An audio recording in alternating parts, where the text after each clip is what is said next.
पुरैयाहाट के विधायक प्रदीप यादव ने पेयजल एवं स्वच्छता विभाग की ओर से चलाई जाने वाली योजनाओं को पूरा करने की नसीहत हेमंत सरकार को दी है। पर्यटन विभाग की ओर से चलाई जाने वाली योजनाओं को पूरा करने को कहा है। सभापति महोदय, आज पानी पर बहस हम सब कर रहे हैं। आज जो व्यवहार प्रतिपक्ष ने दिखाया है, पानी पानी कर दिया है पूरे विधानसभा। कुछ कहने की जरूरत नहीं है। सभापति महोदय, आसन को केवल ये याद रखना चाहिए, जो देहात की एक कहावत है कि मूंछ और पूंछ को लंबा नहीं करना चाहिए, टेढ़ा हो जाता है। और आसन ने वही प्रयास किया, पूंछ को भी लंबा करने का प्रयास किया, मूंछ को भी लंबा करने का प्रयास किया। उनकी आदत बदलने वाली नहीं है, जितना लंबा कीजिएगा वो टेढ़ा ही रहेगा। ये ऐसे ही लोग हैं। मैं उस और नहीं जाना चाहता अपनी बजट की भाषण पर। क्या अध्यक्ष महोदय, केंद्रित होना चाहता हूं। बोलने दीजिए रणधीर जी। पटल जी के मैं भाषण को सुन रहा था, जिन्होंने कहा कि भाई भूल गए स्टीफन बाबू को, भूल गए महतो जी को। इनको याद नहीं है कि अडानी को भूल गए, जोशी जी को भूल गए, केवल अंबानी और अडानी याद रह गया, आडवाणी जी को भूल गए। आपने किनको किनको भूला, उसकी कहानी इनको याद नहीं है। ये सबको भूल गए, दूसरे को दुहाई देते हैं। मैं उस और जाना नहीं चाहता। सभापति महोदय, अध्यक्ष महोदय, सभापति महोदय, लेकिन उस प्रयास में कोई नयापन नहीं दिखता। मैं साफ साफ कहना चाहता हूं कि जो पुरानी सरकारों ने किया वही लकीर के फकीर, हम भी उसी लकीर फकीर पर जा रहे हैं। इससे बदलने को नहीं है परिदृश्य।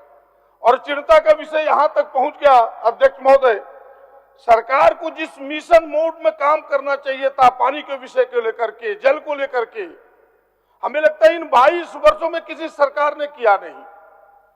हम जोर दिए जरूर पथ निर्माण पर, स्कूलों पर, लेकिन इस पर थोड़ा और बेहतर प्रयास करना चाहिए था।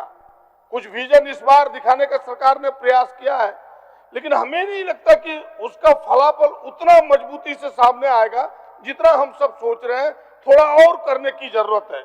मैं इसलिए कह रहा हूं कि अध्यक्ष महोदय, वर्षा का पानी का भी हम संचय नहीं कर पाते। सभापति महोदय, न ही खेतों के तक पानी पहुंचा पाए। अब तक 41% खेतों, सरकारी आंकड़े बताते हैं कि 41% ही भूमि हमारी सिंचित है। 52 साल से चल रही है, 52 साल से, और वो योजना अभी पूर्णाहुति नहीं हुआ। एक छटाक पानी किसी को दे नहीं पाया। खर्च हो गए अरबों खरबों।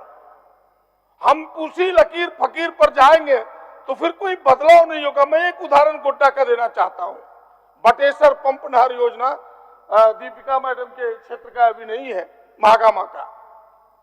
भागवत जहां आजाद मुख्यमंत्री हुआ करते तो उन्होंने इसकी बुनियाद रखी, बेचारे चले गए। अब दूसरे एमपी आए, उड़न खटोला पर उड़ने वाले, उसने 3 बार नारियल फोड़ दिया, उसका भी कोई स्वरूप सामने नहीं आया। एक बूंद पानी अभी तक नहीं आया। योजना जस की तस है, मुंह बाए खड़ी है। हालांकि 75% उस योजना का लाभ बिहार को मिलना है, हम सबको 20 से 25% ही मिलना है। लेकिन ये उदाहरण है कि अरबों करोड़ों खर्च के बावजूद हम एक बूंद खेतों को पानी नहीं दे पाए। सभापति महोदय, यह चिंता का विषय है। और कहानी केवल यही हुआ कि कुछ ठेकेदार, कुछ इंजीनियर, कुछ उसमें कमाने धमाने वाले लोग मोटे हो गए, उनकी गर्दनें मोटी हो गई, उनके जेब ऊंचे हो गए, लेकिन हम कुछ फलाफल पर नहीं जा पाए। सभापति महोदय, मैं आपको कहूं कि भूजल स्तर जो हमारी स्थिति है वो चिंता का है। 259 ब्लॉक्स में से 11 ब्लॉक तो क्रिटिकल स्थिति में पहुंच गया है, जो कि इनके सर्वे बताते हैं, सरकारी सर्वे, कि 2633 वर्ग किलोमीटर में चेतावनी दे डाला है कि यहां से अब एक छटाक पानी आप अगर भूगर्भ से निकाले तो आपके लिए वार्निंग है, यानी पानी आप आगे एक्सटोर्शन कर नहीं सकते, उससे निकाल नहीं सकते। ये कहानी पहुंच गई है। ये चिंता का विषय कैसे दूर हो, हमें लगता है कि सरकार को ये प्रयास करना चाहिए कि भाई पिछली सरकार की तरह, जिस तरह पिछली सरकार ने डोभा बनाया अध्यक्ष महोदय, केवल लूट के खजाने को सामने रखा और कुछ उसका परिणाम नहीं आया। इस सरकार को और कुछ बेहतर प्रयास करना चाहिए। मैं पेयजल की बात करना चाहता हूं कि पेयजल में कई अच्छे काम हुए हैं।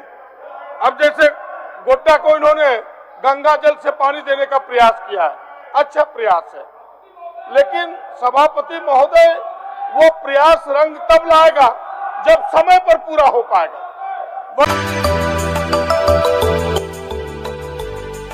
मिनी लंदन मैक्लुस्कीगंज प्रकृति की गोद में बसा ड्रीम डेस्टिनेशन आपका कर रहा है इंतजार। आइए अपने यादगार लम्हों को बिताइए ड्रीम डेस्टिनेशन में। राजधानी रांची से महज 50 किलोमीटर दूर आपका अपना ड्रीम डेस्टिनेशन। जब टूटती है आस, जब थकती है सांस, जब रूठते हैं अपने, मुंह मोड़ता है जमाना, जब अंगड़ाई लेता है संकल्प, फिर बनती है कहानी, बनते हैं अनमिट निशान। देखिए मेरे साथ संघर्ष की दास्तां।